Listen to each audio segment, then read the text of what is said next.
За миний хувьд бол 24 оны 11-р сард оюутлогын тус дээр засгийн газрын төлөөллөөр ажиллаж эхэлсэн байгаа. За тухайн үед бол яг 25 онд энэ 7 жилийн цикл бол тохиох нь тодорхой байсан. Тэгэхээр маш анхаарал хандуулж ирсэн асуудал бол энэ санхүүгийн энэ зардлын асуудал байгаа. Тэгэхээр энэ зардал дээр одоо ямар нөхцөл байдал үүссэн бэ гэх юм бол оюутлогоо ХКК гэдэг компани маань өөрийнхөө харилцаа хамаарал бүхий идэхэд болох Рио Тинтогоос авсан зээл байсан.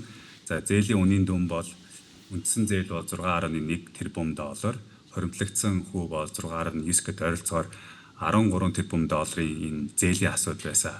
Тэгэхээр таны асуултанд хариулахад яг оюутлогоо гэдэг компаниас Монгол улс маань өгөөж авахд бол ноогдлоо шиг бол хамгийн чухал хэсэг болно. За гэхдээ ноогдлоо шиг төлөхөөс өмнө энэ зээлийн асуудлыг шийдэх нь энэ яаралтай асуудал болсон. Тэгэхээр 25 оны 10 дугаар сард яг засгийн газраас ажлын хэсэг байгуулж Рио Тинто компанитай хилцээрийн ажлууд хийгдэж эхэлсэн.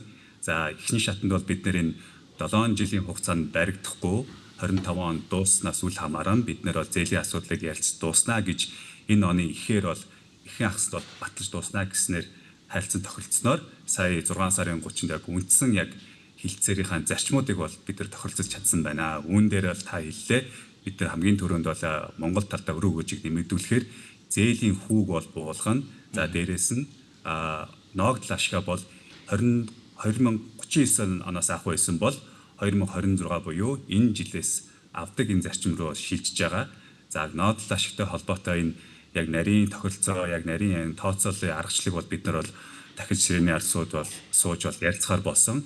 Гэхдээ хамгийн үндсэн зарчим болох энэ ноогдол ашиг хуваарлдаг энэ зарчим руугаа бид нар шилжнэ гэдэг үндсэн тохиролцоо бол хийж эхэлсэн байгаа. Тэгэхээр бас Монгол Улсын засгийн газрын тэргүүн ерөнхий сайдын мэдээлэлээс харж байхад бас хэлэлцээр нэлээд амаргүй бөгөөд их хүнд нөхцөл байдал үргэлжилж байсан байна гэсэн нэг юм мэдээлэл бас яваад байгаа. Ялангуяа хэрвээ тохиролцоонд хүрэхгүй бол төслийг зогсоох хүртэл арга хэмжээ авахд бол бэлэн байгаа гэдгээ илэрхийлжсэн гэхээр энэ хэлэлцээр өөрөө ямар хүн төвшөнд байсан бас харуулж байна л да. Тэгэхээр одоо бас яг энэ гаргасан шийдвэрүүднээс ингээ харахад төсөл маань цаашаага за тэр аюултай үе шатыг даваад хэвийн үргэлжлэх нөхцөл ер нь бас бүрдэж байгаа гэж бүрэн ойлгож болох уу?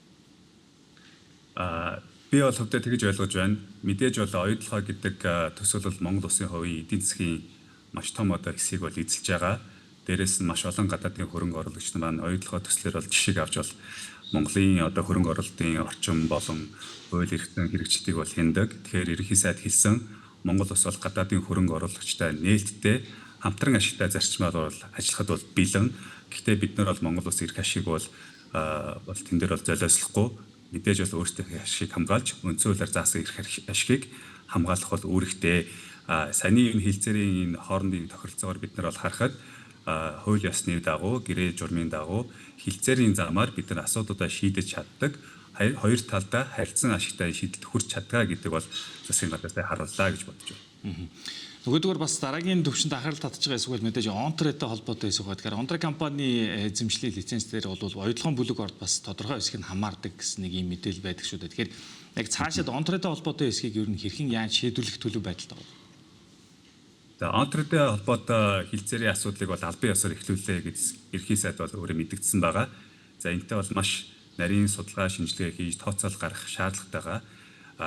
Энэ дээр бол бид нар бол Рио Тинто талтай хэлэлцээрийн ширээний ард сууж мөн адил энэ зарчмын дагуу хоорондоо тохиролцож харилцан ашигтай байдлаар шийдвэрлэнэ гэсэн үндсэн тохиролцоо байгаа. Одоогоор бол сангийн сайд мөн адил хэлсэн байгаа. Ямар нэгэн тохиролцсон урьдчилсан тохиролцсон юм бол байхгүй. Энэ талаар бол нарийн судалгаа шинжилгээ хийж Монгол Улсын үндсэн хууль заасан дийлэнх өгөөж маань Монгол Улсад үлдэх тийм тохиролцооны дагуу тооцоо хийж хэлцээрүүдэд үргэлжлүүлэх болно. Тэгэхээр бас төгсгөлд нэг зүйлийг тодруулахад илүүрхэн олборлолтоос гадна даалдуурхай үйлдвэрлэл яг эрчимжиж оргил үед бол жилдээ 500 мянган тонныг бол орчим зэс үйлдвэрлэх зорилттой байгаа гэсэн ийм мэдээлэл бас бидэнд байгаа. Тэгэхээр ер нь яг үүнд хүрэхэд өнөөдөр яг хамгийн том эрсдлийг тухайлбал техникийн эсвэл санхүүгийн талаас нь аль талаас нь илүү байна гэж яг туудсын хувьд ер нь үзэж байгаа. За үйл ажиллагааны хувьд бол өнөөгийн байдлаар бол харьцангуй доктортой явж байгаа. Та бүхэнд хайлангаас мэдээлэл бас харж байгаа байх. За таны одоо хэлэлцээрийн хувьцаа эзэмшлийн хоорондын энэ хэлэлцээрийн асуудлууд бол маш их анхаарал татж байсан. Үүнээс болж уурхайтай холбоотой одоо саатах юм уу, зогсох асуудлууд бол яригдж байсан. Гэхдээ хувьцаа эзэмшлийн хооронд бол энэ талаар бол тохиролцож чадаж, ахиц гаргаж чадлаа. Энэ бол Монгол Улсын хувьд бол сайн мэдээ үүнтэй холбоотой нарийвчилсан хилцээрүүдийнхаа яг ажлуудыг бол бид нар үргэлжлүүлээд хийн гэсэн байгаа. За энэтэй холбоотой бас нэг мэдээлэл өгөхөд энэ зээлийн хувь нэмэгдүүлэгчдийн зээл бол оюутлогоо дээр байгаа ганцхан нэг зээл байгаа. Цаашдаа бид нэр зөвхөн одоо энэ зээлээс гадна оюутлогоо гэдэг компани бусад одоо 15 банкаас авсан project financing бас зээл байгаа. Тэгэхээр энэ үндсэн энэ зээл өөрийн хөрөнгийн бүтцийг харж шинжилэл хийх бол шаардлагатай байгаа. Ингэснээр оюутлогоо яг санхүүгийнхаа тогтолцооны хувьд яг зөв тогтолцоо зохистой харьцааг хангаж чадах тэр нөхцөл рүү бол очино. Тэгэхээр энэ талаар сангийн сайд бас мэдээлэл өгсөн. Энийг үргэлжлүүлж бид нар бол хилцээрийн журмаар бол шийдэж явнаа. Төслийн гүйцэтгэлийн хувьд яг өнөөдрийн байдлаар ямар үе шаттай хэдэн хувьтай ер нь явж байгаа бол яг одоо даалдуурхаа ер нь бүрэн ашиглалтанд орсон байгаа юм. Даалдуурхаа бол бүрэн ашиглалтанд орсон. Үүнтэй холбоотойгоор манай олборлолтод эрс нэмэгдсэн байгаа. Тэгэхээр 25 оны яг санхүүгийн үзүүлэлтээр бол бүрэн харж болно. 24 онтой харьцуулах юм бол эрс нэмэгдсэн үзүүлэлтүүд байгаа.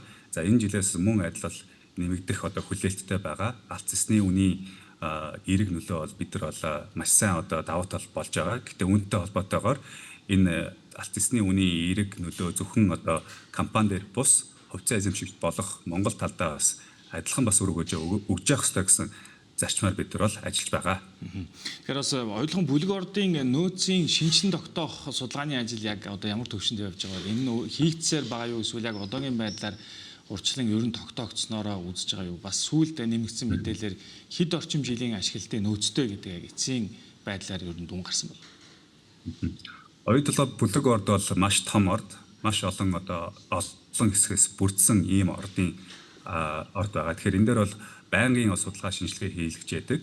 Байнгын бид нар одоо бүтээн байгуулалтынхаа дагаад шинжилсэн одоо судалгаанууд бол хийгдэж явж байгаа. Тэгэхээр энэ бол үе шаттай хийгдэх бол ажлууд цаашдаа энэс илүү өгөөжтэй, илүү өндөр агуулмжтай ордын илрүүлэлт байхыг бол үгүйсэхгүй. Тэгэхээр бид нэр үндсэн одоо энэ тохиролцоонуудынхаа дүрмүүдэд одоомынхаа дүрмээ анханасаа маш сайн тохиролцох, энийхээ дагуу үйл ажиллагаа явуулах тэр нөхцөлийг бүрдүүлэх нь бидний одоо хамгийн чухал хийх ёстой ажил юм аа. Тэгэхээр хамгийн төгсгөлтөнд тодруулах бас татвартай холбоотой маргааны асуудал яг одоогийн байдлаар ямар төвшөнд явж байгаа бол энэ ер нь хэдийгээр нэг тийшээ эцлэгдэж шийдэгдэж дуусвал. За татвартай холбоотой маргааны талаар миний талаас бол мэдээлэл өгөх боломжгүй байгаа. Энэ бол яг арбитрийн шүүхээр явж байгаа арбитрийн энэ зарчмын дагуу явагдаж байгаа. Маргаануудынхаа мэдээллүүдийг бол хоёр талаас бол бүрэн өгсөн байгаа. Тэгэхээр энийг одоо бид нэр дараагийн шатанд хизээ одоо хариу гаргахыг бол өндөр хүлээлттэй байгаа. За баярлалаа. Бид оюутлогын төслийн сүүлийн мэдээллийн талаар оюутлогын компани Тузын гишүүн Мэнт Төвшинтэй ярилцлаа.